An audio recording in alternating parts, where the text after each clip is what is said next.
রাগটা অনেকটা ঝড়ের মতো। কিসের মতো? ঝড় যেমনি একদিক থেকে এসে সব ভেঙে চুরে তছনছ করে লন্ড ভন্ড করে দিয়ে আরেক দিকে সাঁ করে চলে যায়, রাগও তেমন একদিক দিয়ে আসে সব শেষ করে দিয়ে আরেক দিকে চলে যায়, ঠিক কিনা? এর রাগের মাথায় পৃথিবীতে কত খুন খারাপি ঘটেছে, ঠিক কিনা? বন্ধু বন্ধুর মধ্যে বন্ধু কয় এটা আমারে দে, ওই বন্ধু বলে না দিব না, রেগে গেছে, কিলাকিলি ঘুষাঘুষি আসে না নাই? বাবা ছেলের মধ্যে জমি জমা নিয়ে হয় না অনেক সময়? বাবা কয় এই জমি তুই পাবি না, পোলায় কয় আমার এই দিবা তুমি।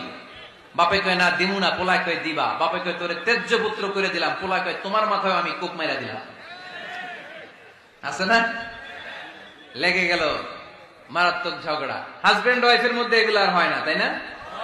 রাগারাগি হ্যাঁ বেশি হয়। খবরদার, এগুলোকে বাড়তে দেয়া যাবে না। শয়তান খালি গুতায়।